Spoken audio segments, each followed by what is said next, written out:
You wake up early, not because you want to, but because you have to.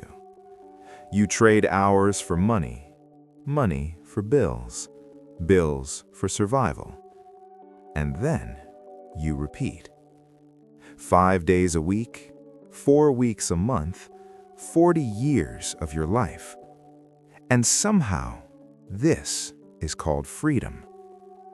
If millions of people follow the exact same pattern, work, earn, spend, owe, repeat, that isn't randomness, that's structure.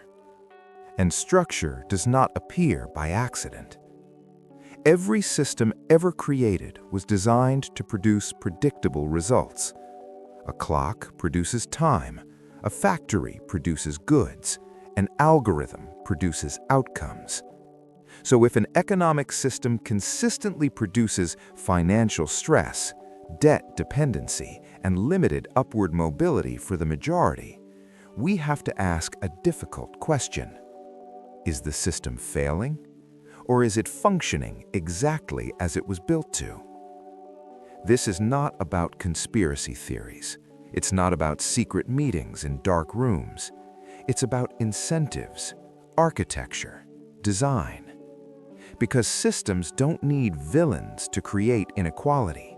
They only need optimization. And optimization always serves a priority.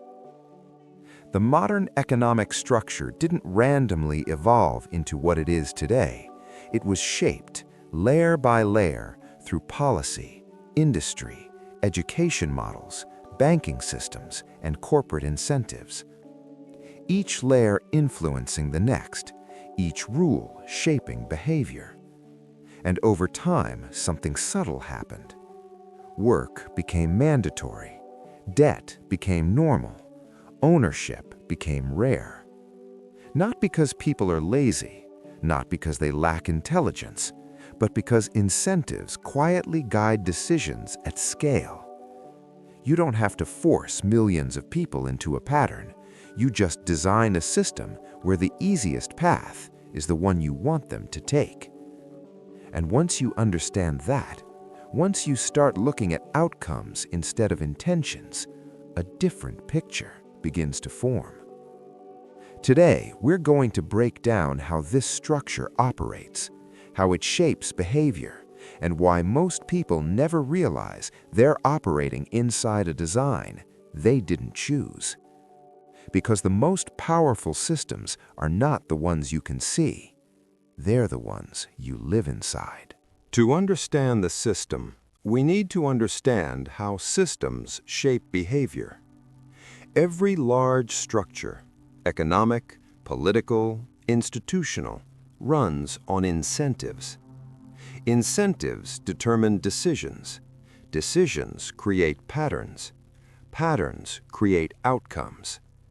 And when outcomes repeat across millions of people, that is no longer personal failure. That is structural design. Human behavior is remarkably predictable. If you reward something, it increases. If you penalize something, it decreases. This principle applies to individuals, but it also applies to corporations, banks, governments. Corporations are legally structured to maximize profit. Banks are structured to maximize interest and leverage. Governments are structured to maximize stability and revenue. None of these goals are inherently evil. They are simply optimized priorities. But when these incentives align, they create a powerful feedback loop. Consider education. Modern schooling models were largely shaped during the industrial era. Their purpose was efficiency, standardization, workforce preparation. Students were trained to follow schedules, meet deadlines, complete assigned tasks, operate within hierarchy. Very little emphasis was placed on capital allocation, ownership structures, or understanding how money actually flows through an economy. The system trains for employment, not for equity participation. And when an entire population is guided toward earning income rather than acquiring assets, the long-term outcome becomes predictable. Income is linear. Ownership compounds.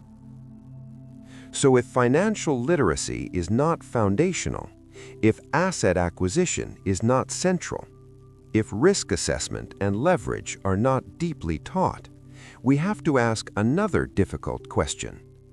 Was wealth creation the objective, or was stability the objective?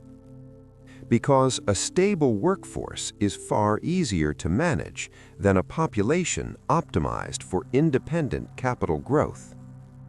And once incentives are aligned around stability, consumption, and revenue, naturally, behavior follows.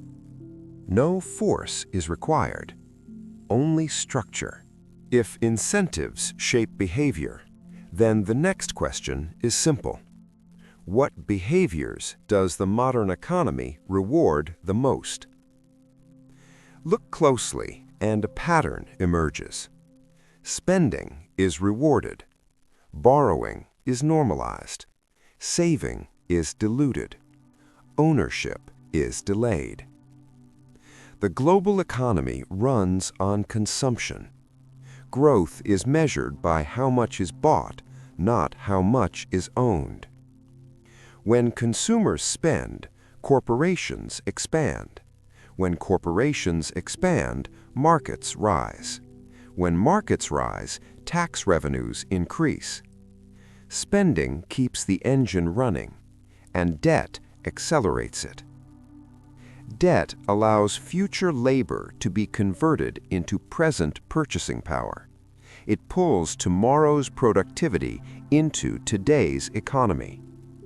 Student loans, credit cards, auto financing, mortgages. Each one transforms time into obligation. Individually, debt feels manageable. Structurally, it creates predictability. A population with recurring payments must maintain recurring income, and recurring income requires continued participation in the system. Again, this is not about malice, it's about optimization. Banks optimize interest. Corporations optimize quarterly returns. Governments optimize economic stability. All of these institutions benefit from velocity, money moving continuously. But velocity requires participation, and participation becomes non-optional when liabilities are attached to survival.